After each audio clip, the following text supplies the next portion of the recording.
So, hello, welcome back to another episode of the Self-Development with Tactics podcast. We're gonna go through the quiet ego, apparently. So this is the section of love in brackets, and I know it is not brackets, but I still don't know the word growth need. And we went through be love already, and then today's task is gonna be the quiet ego and healthy authenticity, healthy selfishness. And probably as well a purpose, I guess. I'm actually not quite sure if I'm going to advance to that, but we're going to see. Let's have a look at the quiet ego. In recent years, social psychologist Heidi Wayman and her colleagues have been developing a quiet ego research program grounded in Buddhist philosophy and humanistic psychology ideals and backed by empirical research in the field of positive psychology. The quiet ego approach focuses on balancing interests of the self and others and cultivating growth of the self and others over time based on self-awareness, interdependent identity, and compassionate experience.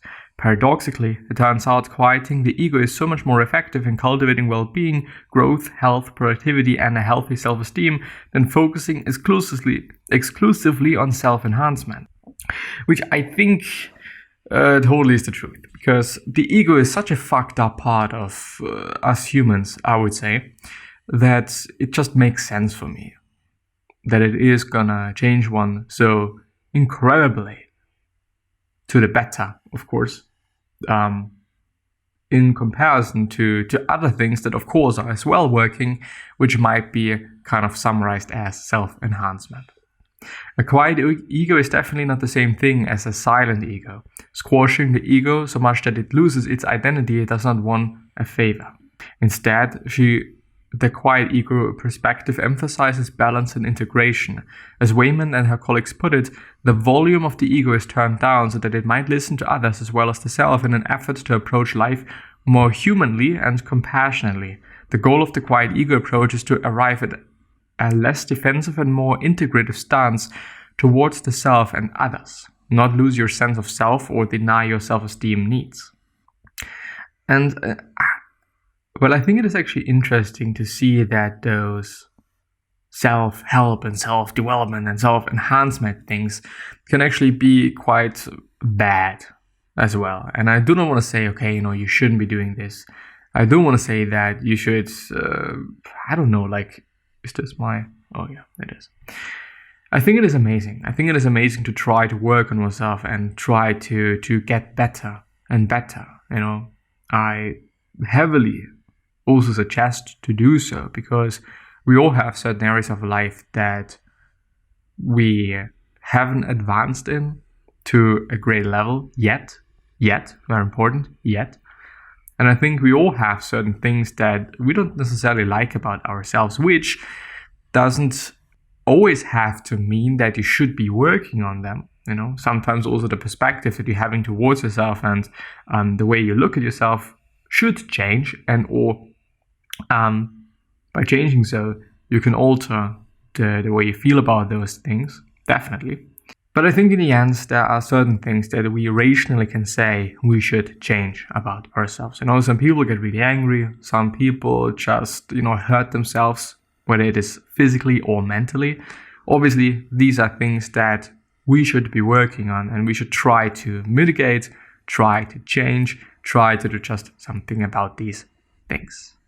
Healthy authenticity. Healthy authenticity of the sort that helps you become a whole person, which is the apparently B authenticity, so B-authenticity, involves understanding, accepting, and taking responsibility for your whole self as a route to personal growth and meaningful relationships. Healthy authenticity is an ongoing process of discovery, self-consciousness, and responsibility taking, and is built on a secure foundation of a personality structure not dominated by the needs for safety, connection, and self-esteem, springing from exploration and love. Healthy authenticity allows you to truly face the unknown deep within yourself, accept the totality of your being, and become better at trusting, not accept, but accept, the totality of your being, so that you're fine with the totality of who you are, and become better trusting that a life, unique personal center of yourself, as the German psychoanalyst Karen Horney put it. What the fuck?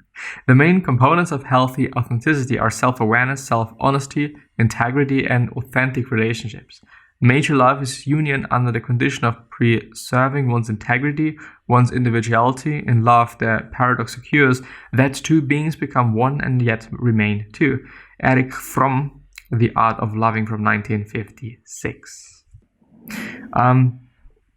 I've actually very recently been talking about authenticity and just being yourself with a good buddy of mine. Shout out to you. It's always quite great to talk with him, because he is very, very, very philosophical and pretty aware of himself, of things, his opinions and whatnot, and really does think about these things as well, and therefore can formulate and verbalize his thoughts and opinions very well, just because he put the time into these things. And he said that it just really makes sense to be authentic for the long run.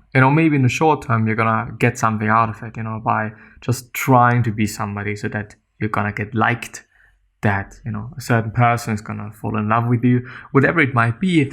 But in the long term, it is just, it's not gonna be favorable. It's not gonna be good for you. Really not. And this is a big thing, and this is indeed something also to think about. Like, when you're just meeting somebody, something or somebody that you might want to get into a love relationship with, what happens then if you are not yourself? And it is difficult, though, to say, because we all have different sides of our personality. I'm also not always like I am now. I can be completely different in certain other situations, or when I'm with certain people, or in certain contexts of life. I'm just going to be different, which is just normal, I would say, at least. I mean, in school, I'm probably not going to be the same as just in private when I'm drinking with my friends or some shit. Of course, I'm going to be different. And this is not due to the alcohol or due to something else. But it is just due to the context. It is due to me being with my friends instead of me being in school or me being at a job interview or whatnot. I'm just going to be different. And therefore, it is also very, very, very difficult to decide whether this is just a side of yours or this is indeed you trying to be a different person so that you get some benefits out of it. But coming back to the original example that I was willing to make, if you're maybe on a date with a person and you're just really trying hard to be liked, and you also succeed at that, in the long run, this person is gonna quote unquote find out or just notice that you might be a bit of a different person. You might be doing things or you might be acting differently. You might be talking differently. You might be treating this person in a different way over time. And this is just probably not going to have a good end. And this is probably not going to be what you want to have long term. And so it is just smart to be yourself, or at least a side of yourself.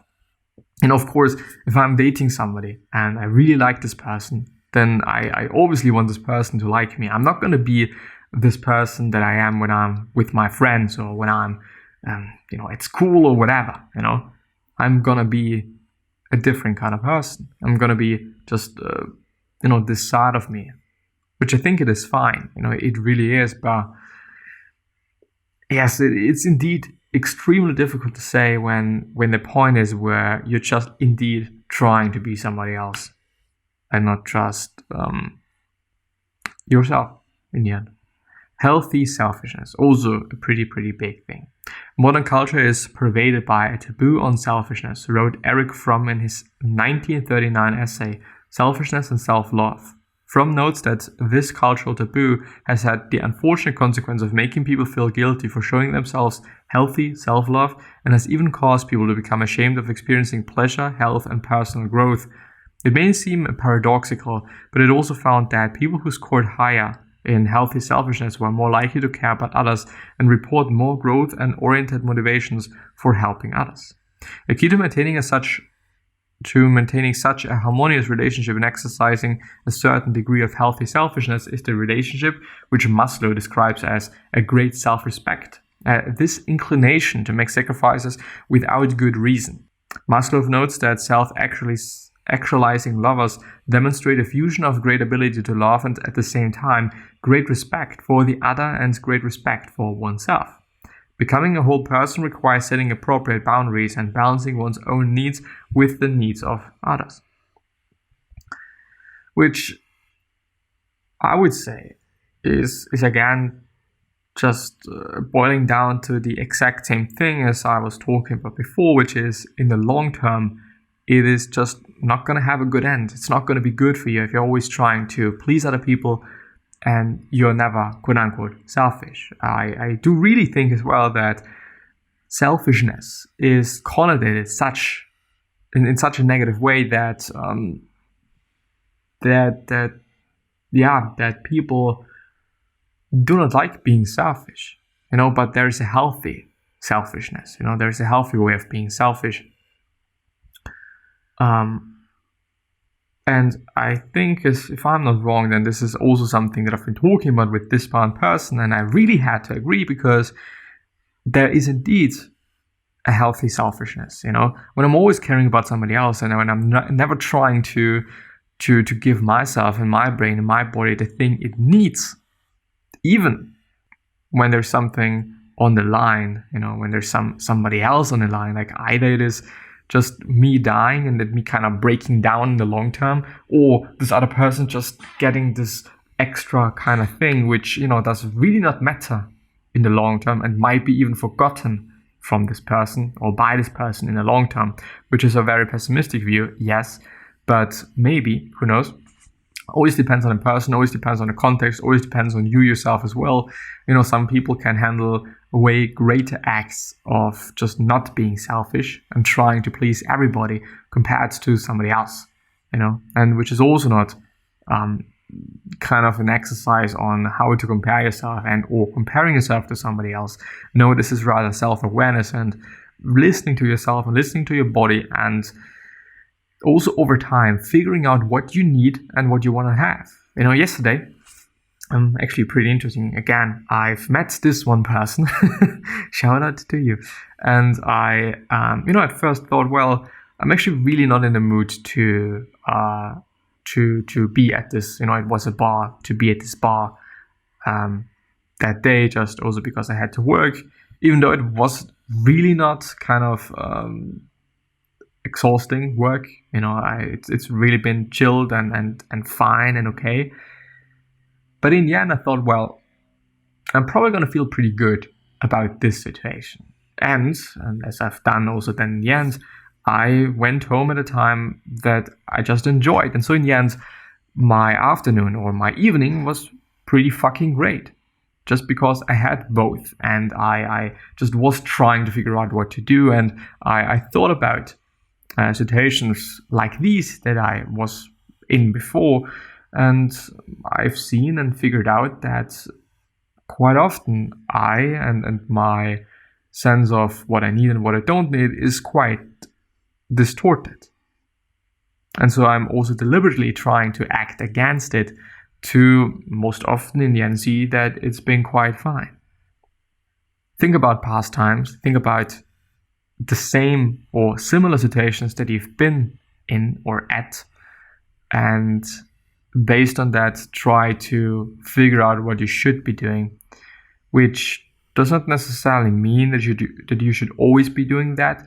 And it also depends on how often you've been in this situation. Like there's also a situation that I've been in, which is getting requests from clients at a time that I didn't really like, and almost often in the evening, quite late. I don't actually know why, but I often said, yes, I'm going to do it, and I immediately did it, but most often I have regretted it. So I don't know, maybe just dealing with it in a different way might be sensible. Anyway, I'm just willing to finish this one up here. Maslow notes that self-actualizing lovers demonstrate a fusion of great ability to love and at the same time great respect for others and great respect for oneself. Becoming a whole person requires setting appropriate boundaries and balancing one's own needs with the needs of others.